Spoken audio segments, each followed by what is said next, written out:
Well, hello. Lovely day here at Melbourne, and what are we here to do today? Well, actually what we're here to do is fly and check out my new NX8 transmitter. I had previously had a whole range of transmitters, DX6I, DX7S and the DX6 G2. So I transferred all my files from my Gen 2 across to this. That was fairly straightforward, although they had to go via the intermediary of the hard drive because I just couldn't manage to address the problems with the two different types of SD card. But however, they did go across all right. The numbering was a bit odd, but I'm getting used to it. I've had to lower the sticks and they are a bit sharp. I think other people have commented about that. I'm not quite sure why they're so sharp, but they are. And so we're just here to fly and see how things go. If they go, they may not go. Yeah, seems to go.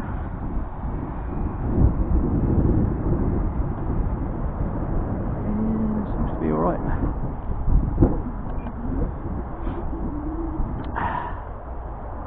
But last time we had this out, we had a little tiny accident with it, and actually it wasn't so tiny, to be fair. It wasn't tiny at all. It was quite a big accident. Ripped half the tail off the elevator. Just on a short landing. Bifocal glasses are just a pits when it comes to judging distance, and sometimes that is difficult to deal with, but hey, you know, this is SkySurfer. This is a Bixler 1 clone look-alike, don't know what the right word is. Very cheap. I think it was about 35 quid. Basic model. I had to add servos and other stuff, you know. It's climbing a bit, so I guess the battery could do with being a little tiny bit further forward. Needs a very big battery all the way up in the nose, or a lot of weight, which is a bit silly, and I built it as lightly as I could, but you know, it's alright. It flies for hours. I get at least 9 minutes, probably more if I do a bit gliding. As for the NX8, yes, it's really just a glorified DX8 with a new colourish screen, a few extra refinements, but it's lighter, which is nice. It's got a foldable aerial, which is also nice. It feels nice in the hand, apart from these sticks, which are just so sharp, stick ends. And I can't remember them being like that on the DX6 or on the previous models, to be fair. Other than that, yeah, everything seems to have transferred across all right. I'm not having any issues. I guess the one thing is that what previously was a 2-position switch is now a 3. So there will be a little bit of revisiting some of the switch setups, I think. But the settings have transferred, no problem. So am I happy with it? Yes, largely. The interface is nice. Very similar to the DX6/8/9, I'm sure. And it has Wi-Fi, which means you can, once you've done that first update, subsequently use your home Wi-Fi to address the airwaves updates should you need to. It has all the Gucci stuff, flying the AS6X stuff that Spektrum do. I'm not really a fan because they're a bit expensive. And you'd ask yourself, why did you buy an NX8? Well, last year I was going to buy a DX8, but sometimes I need just that little bit more than 6 channels. Not on most of my models, but on some. And I just held off. What with the COVID crisis, I held off. It seemed a sensible thing to do, and waited. And I did think about an NX10, and then I thought, well, the extra price and the Gucci gimbals and all the rest of it does not really justify it to me, because I'm not really a hardened enthusiast. I'm more of a fun flyer, to be honest. well, I like to have fun, and always fun. Crashing your model a few times puts pay to a lot of fun. It is very windy today, by the way, surprisingly. Crosswind, always bloody crosswind here, and with rain showers and potentially thunder storms, so I'm keeping a sort of weather eye, that's a good way of putting it. As I say, this model, SkySurfer, is really just a glider, cheap glider. It's a little bit flimsily built. We've had to do some mods to keep the blooming wings connected a bit more successfully than the manufacturer's intended device, which is very loose. And I would say the same about this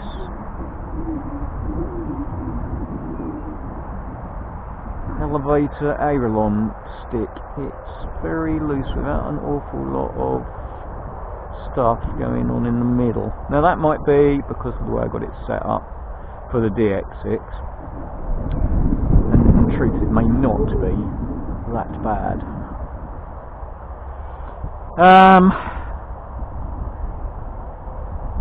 But it's good positive feel. I can't say that I'm disappointed, only that I don't really like the sharp bits sticking in my fingers. And I've wound them down as far as they will go, and actually they're still a little bit long for me because I've only got short hands, short fingers. Stubby, indeed. And so I will probably take a file to these and just take the sharp bits off. Also, I'll probably look for some replacements. We'll see whether they can be adjusted down further, but I think I might limit the downwards adjustment. Bit of a shame. Yeah, so this thing flies okay.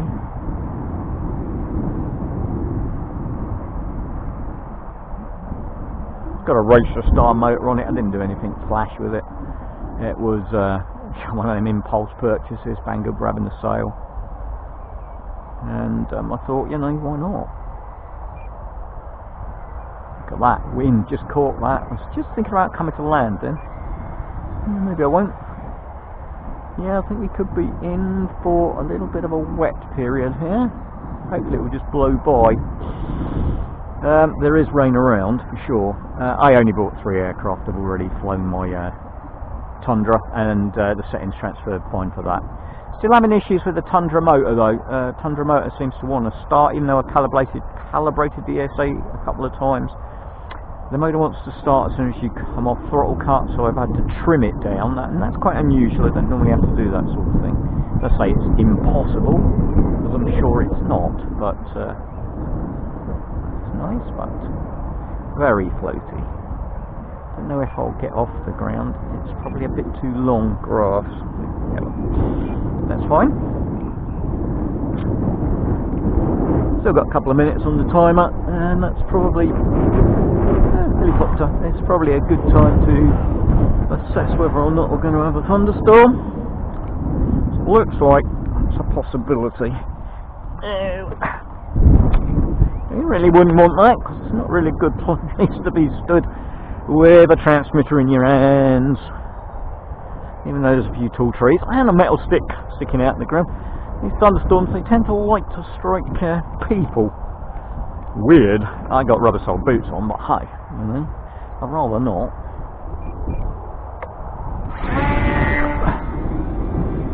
So we'll just use this up, and then we'll go and have a rethink about my final aircraft.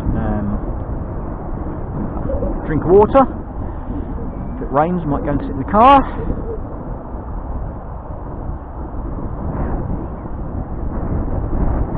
Yeah, it really is quite windy. The wind sort of belies the fact that it's really like 45 degrees across the strip, which is quite common here, but I prefer it when it comes the other way, because then you can fly into that big space and sort of downwind over there a lot. I don't seem to be having any issues with range or anything, but not that I did with my DX6, despite the fact it's only got half the aerial, as it were. This NX8 has diversity, apparently. And this one on orange? I can't remember. Actually, I think it is. Yeah, I think this is on orange. On an orange. I'm going to say no. It's not a 4. It's got a long aerial.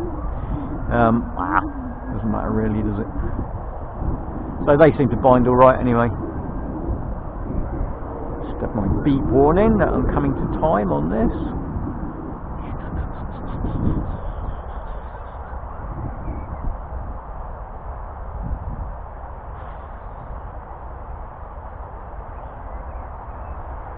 Seen that helicopter go by, not quite sure where he went. He's behind us somewhere.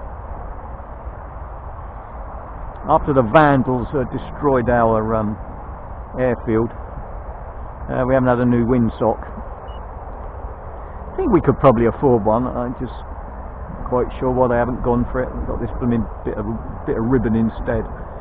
A windsock isn't just about knowing what the wind is, it's about identifying the site as active, and I don't think this little thing does that particularly well. So I might have a quick word and see if we can get one. Yep, over this way a bit. Yep, and that'll do. 9 minutes, nice. Check the battery, as they say. Looks like that rain tail's going by, so that's good. And so yes, NX8, nice. Slightly smaller, but not by much, I guess.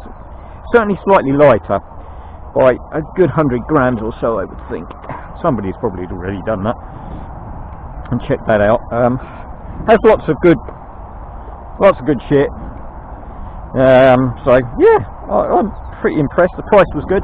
Got mine from Al's Hobbies. Al's Hobbies is a Spektrum agent. He gives a 2-year parts and labour warranty. So, Al, if you're listening, thanks.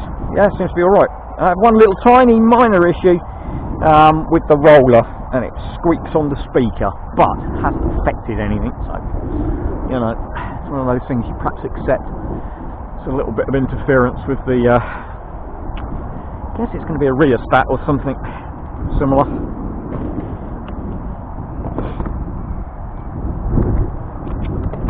And that is that.